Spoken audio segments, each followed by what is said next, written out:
Hi guys, we're going to look at the dot product in this video, and we're going to actually end up focusing on example 216, but I thought maybe just as a quick introduction to discuss what is the dot product.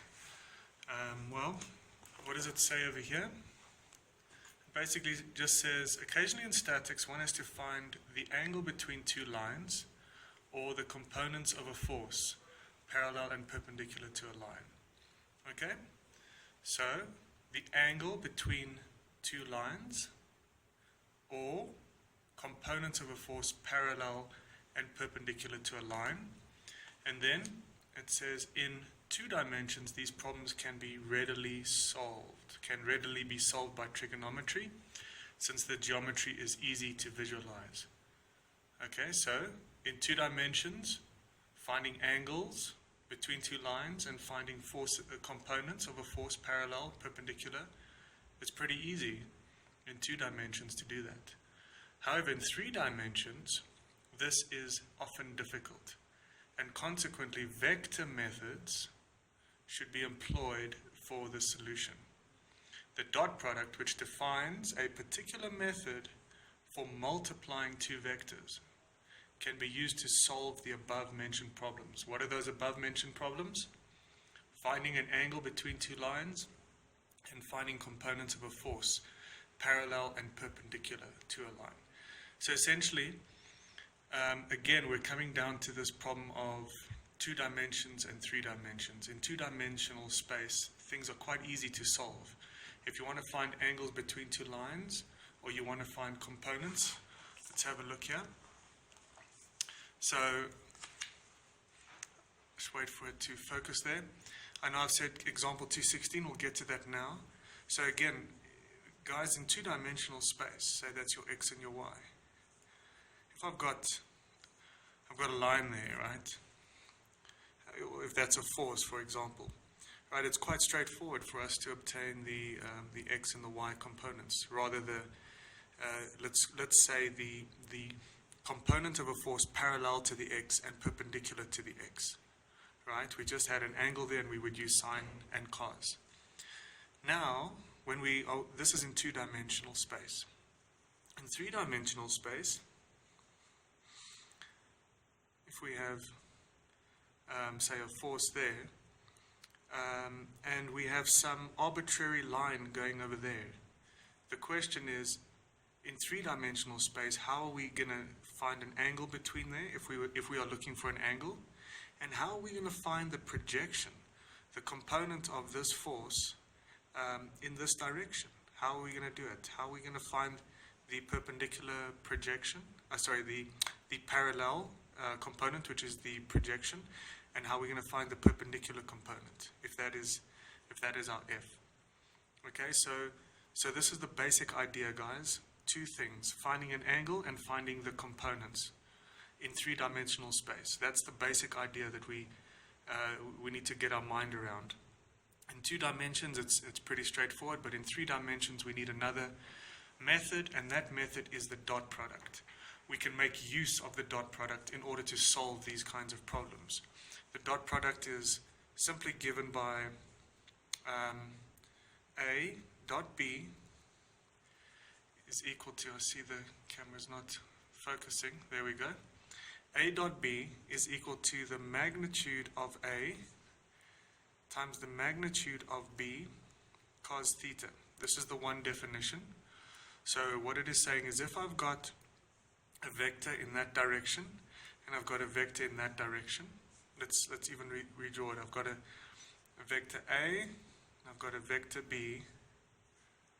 Then if I want to find the dot product of those two, I take the magnitude of the one vector multiplied by the magnitude of the other one times the cos of the angle between them. Okay, another way of looking at it is this. The dot product between two vectors is equal to the magnitude of the one vector. Let's write it like this. The magnitude of the one vector times the cos of the angle between them times the magnitude of the other vector. Okay? Or it's also equal to the magnitude of the one of the other vector, cos theta, times the magnitude of the other one. So essentially what's happening is, what do you see with this? What's essentially happening is we are projecting the magnitude of this vector onto this line, onto the other line. Remember, that's a perpendicular projection. This component here, right, is the magnitude of A cos theta. Does that make sense? So the dot product of A and B is equal to A, magnitude of A, magnitude of B cos theta, which could look like this, magnitude of A cos theta times magnitude of B.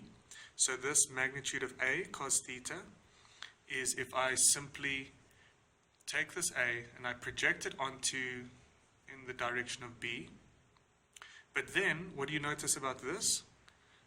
B then also, you have to multiply this also, this component by this number B. So if B is not equal to 1, then I might have to shift. No, of course, I will have to shift it. If B is not equal to 1, if the magnitude of the second vector is not equal to 1, then I'm going to have to shift this to modify this component. Okay? Now, the other way of looking at it is the dot product between A and B is equal to B, the magnitude of B. Let's lengthen this. The magnitude of B cos theta, which means that I project B onto A.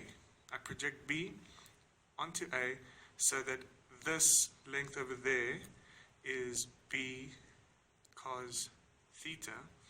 But then I still need to multiply it by the magnitude of A. So if the magnitude of A is not equal to 1, then this component, this projection, will be then multiplied by that value so that it'll modify this component. Okay, so that's the basic idea here. Another equation, which is equation 213. So that equation, by the way, was 212. A dot B is AB cos theta. Then A dot B is also equal to that equation 213. Okay? So A dot B is also equal to, if I've got A and B, let's just write it out here. If I've got A and B, the vector A is equal to ax in the I plus ayj plus azk, and I've got vector B here. It's equal to bx in the I plus by in the j plus bz in the k. Then what do we have? You need to go through the whole derivation, but ultimately what we end up having, guys, because remember, the dot product is also called the scalar product. You can go through the whole derivation, but a very quick way is just to see that it equals ax bx plus ay by plus az bz. Okay? So I'm multiplying two vectors. I get out a scalar. Please pick this up. I'm getting out a scalar. I'm multiplying two vectors and I'm getting out a scalar. Okay, let's just do a quick example of this. Maybe you don't know what this means. So say now A is equal to 2I minus 3j plus 4k. Right, I'm just making up some numbers. And B is equal to minus I plus 2j plus k. Right? So now, what if we use this this equation? What would we get over here? We would say A dot B is equal to what? The A component in the x direction, which is 2, times the B x component, which is minus 1, plus minus 3 times times 2 plus 4 times 1. Because we're going ax plus axbx plus ayby plus azbz. And that is essentially what we get. So this becomes minus 2 minus 6 plus 4. Oh, that's interesting. So it becomes minus 8 plus 4, so that's minus 4. So I haven't given any units here because I haven't said if this is a force or if it's a unit vector or if it's a position vector or whatever. The point is that if I've got two vectors, I can calculate the dot product using this equation, which is just to sum up the components. If you multiply the x, the y, and the z components and you add them up, this is what you get. You get a scalar. Okay? So please take note, when we're multiplying two vectors using the dot product, we end up with a scalar. This is not in vector form. This minus 4 is just simply a number. It's a scalar. Okay? So it is telling me that if I project A in the direction of B and I multiply it by the magnitude of B, I'm going to get this number. Okay? So, okay, that was just a basic idea. We will go into example 216 now. So let's have a look here at example 216. Now remember, what is the main idea of this subsection 2.9 dot product? It is in order to help us find the angle between two vectors, right? The angle between two vectors, and then also to find the components of a force along a specific line. Okay?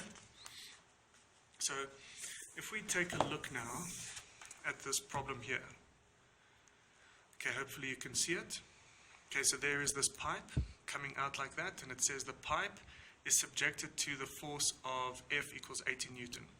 Determine the angle theta between F and the pipe segment BA. Okay,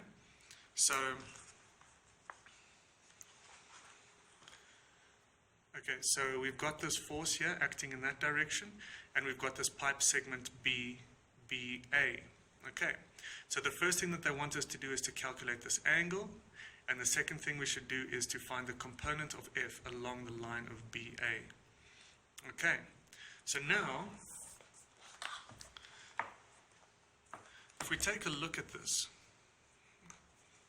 we need to ask ourselves, well, so what kind of equation are we going to use? Well, we can use this. Remember this equation? A dot B is equal to the magnitude of A, the magnitude of B, times the cos of the angle between them. So if we do the drawing here, okay, if I just do this drawing like that, the pipe's going to come like that, right? This point is A, this point is B, and we have a force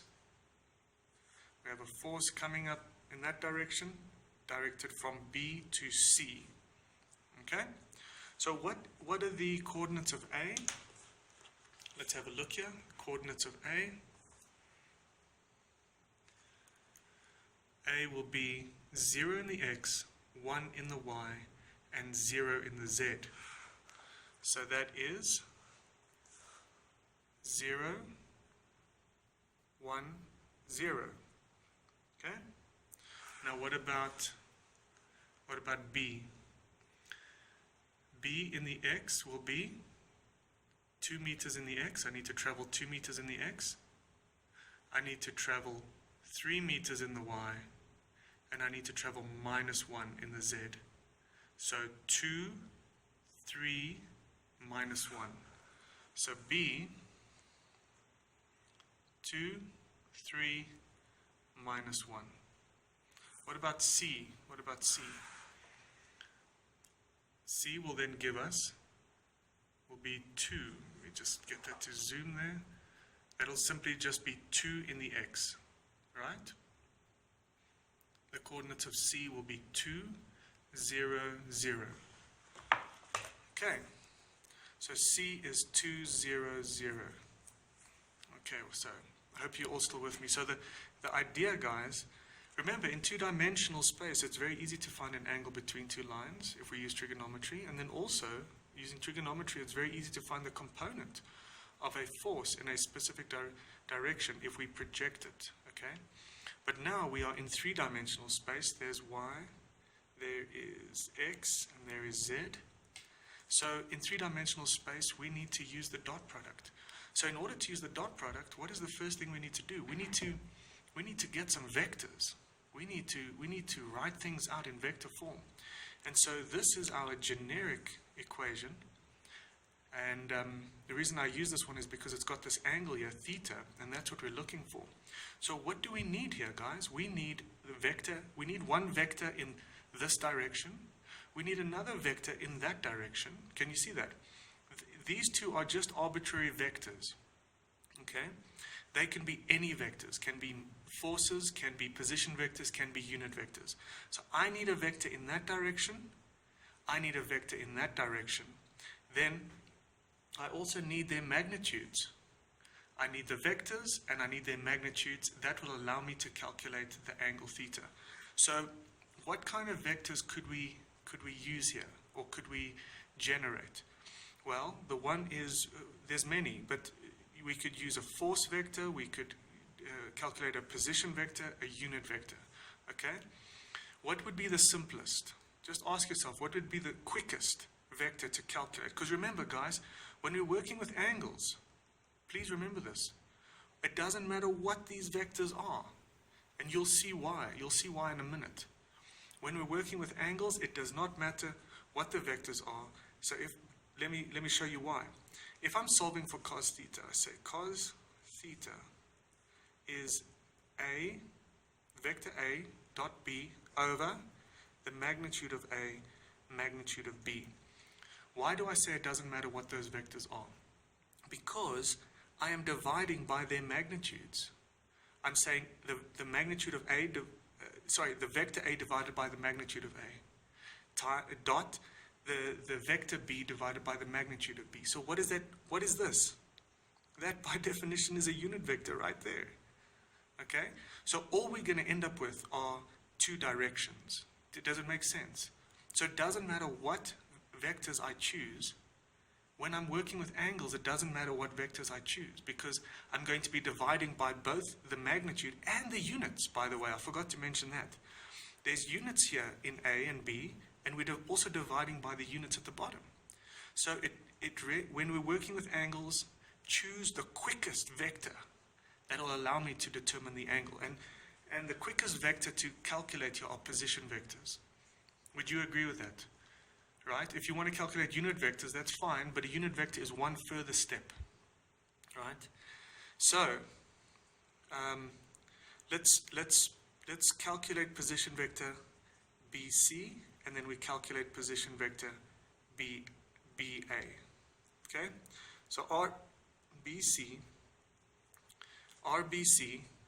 remember what is a position vector? A position vector just tells me how am I going to get from B to C. So in the x, 2 to 2 gives me 0 in the I. Yes, and from BY to CY, I go 3 to 0, which is minus 3 in the J, and minus 1 to 0, I go plus 1 in the K. And remember, the units are meters. And what is the magnitude of RBC? It is the square root of 10. Okay? Now, what about RBA? RBA, how do I get from B to A? I go from 2 to 0, so that's minus 2 in the I. I go from 3 to 1, which is minus 2 in the J. And I go from minus 1 to 0, which is plus 1 in the K. Remember, this is in meters. So, sorry, that I needed to put the bars on the side. So RBA, the magnitude of RBA is 3 meters. So if I use this equation, I go cos theta is equal to RBC dot RBA divided by the magnitude of RBC times the magnitude of RBA. Right, so, and what do we recall about this? The dot product over here, we simply say, if we do this here, remember this equation here, A dot B is equal to that. You're summing up when you multiply the components and you sum them up. That's if you've got them in this Cartesian vector form. So what are we going to do? We're going to say 0 times minus 2 plus minus 3 times minus 2 plus 1 times 1. If I'm not mistaken, 1 times 1. This will give us, let's rather do this, because this is what the textbook does. Divided by the magnitudes. So this over here is equal to this, what we've got at the top. Now we need to divide by the magnitudes. BC is root 10, and we have 3 as well. So root 10 and 3. If we solve for the angle theta, we are going to get 42,5 degrees. So that's, again, the way that we understand how do we, I guess, kind of visualize this angle. If we're standing there and we put our one arm in the direction of that vector, and we put our other arm in the direction of that vector, and we bring our arms together, we're going to get that angle, which then equals 42,5. Okay? So this was the first thing. I just want to remind you that we're trying to find the angle between these two lines. So what did we need to do? We needed to find any vectors, any vector along there and any vector in that direction. It could be any vector because we are dividing by the magnitudes. Okay? And what did we do? We chose position vectors because they're the quickest to calculate. All we needed for a position vector were the coordinates of 2 points, and we could calculate the position vectors. We needed the magnitudes, and then we implemented that equation, and we found the angle.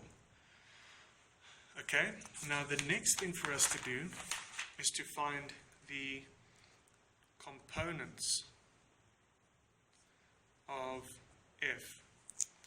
Now this is a little bit more work, but again, maybe if we just come back here, remember this force over here was equal to, F was equal to 80 Newton.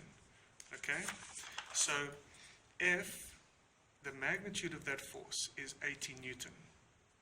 Right? We had this force, the F equals 80 Newton, and then we had another direction, B to A, if you recall.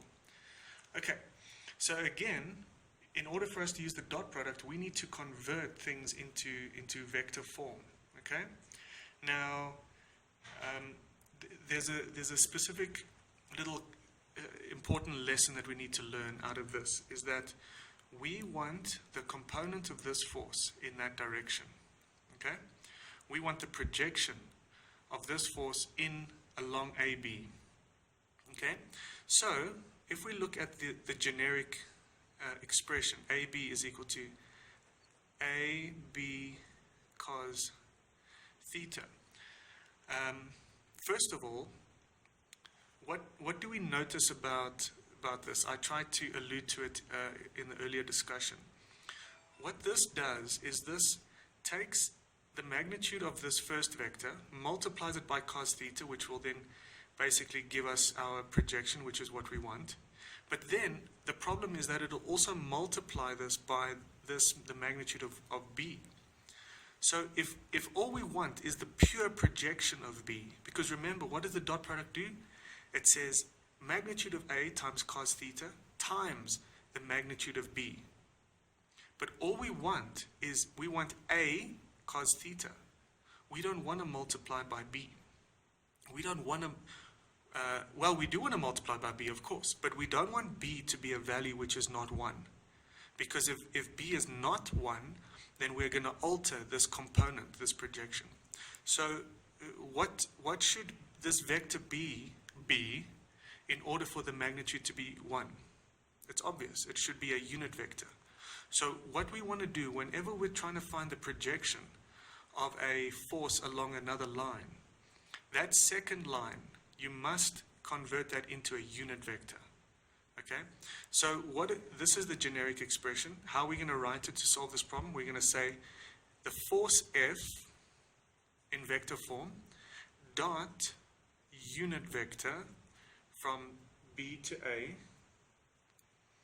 So remember, we want a vector. We want to convert this force into vector form, and we need a vector along this direction, but it must be a unit vector along that direction, because now we're going to say F dot UBA is equal to the magnitude of F cos theta, which is what we want, right?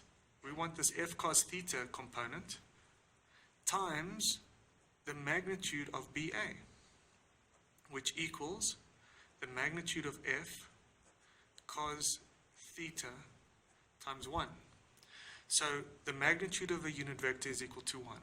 So we're not, if we say F dot UBA, we are simply going to get the pure projection, the parallel component, without modifying it. Okay? So we need F in vector form.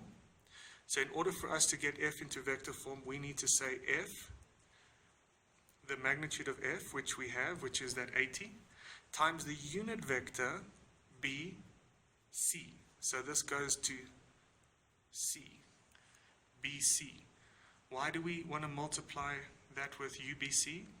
Because we want to convert this force into vector form, so we need to multiply it with a unit vector along BC. Why not a position vector? Well, go and watch the other videos. This must be multiplied by a unit vector BC. So we need unit vector BC. But what is unit vector BC? The unit vector BC is simply the position vector BC divided by the magnitude of the position vector BC. And what we'll find is that this if we're looking at BC, this ends up becoming, this F becomes minus 75,89 J plus 25,3 K.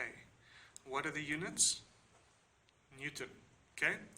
If you had multiplied this force by a position vector instead of a unit vector like this, then you would get Newton meter, and you would have changed the magnitude of that force. Okay, so now we've got this.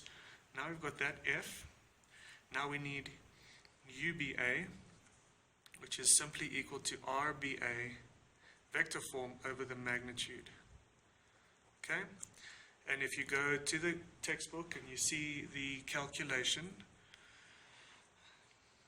it ends up being minus 2 over 3I minus 2 over 3J plus a third K. No units, right? Because it's a unit vector, no dimensions. Now we can happily go F dot UBA equals minus 75,89 J plus 25,3 K times minus 2 over 3 I minus 2 over 3 J plus 1 over 3 K. Alright, again, if you're dotting two vectors and you get that, you can go straight to this equation again, right? A dot B. So you multiply the x components and you add them to the multiplication of the y components and the z components, okay? So essentially that's what we have there. And when we do that and we carry that out, we get 59 Newton. 59 Newton, okay? So essentially what this is saying is the projection of this force equals 80 Newton. If I project it, what is the component of this force acting along this direction? It is 59 Newton, okay? And it is simply a scalar, right? We know visually that this is acting in that direction, but just the number 59 doesn't give us any information. How would I then convert this, because this is then, let's call it FBA. It is the component of the force in the BA direction. This is just a scalar. How do I then convert this into vector form? I would need to multiply again by that. So if I'd say FBA in vector form, that would then equal the magnitude BA, right? The magnitude of BA, which is this 59, times UBA. So I would simply then multiply this 59 by the unit vector along this direction. So then that would simply give me then this 59 in vector form. Okay guys, there's a bit of a long video. Just if you've got any questions, leave in the comment section or send me an email. Thanks guys, cheers.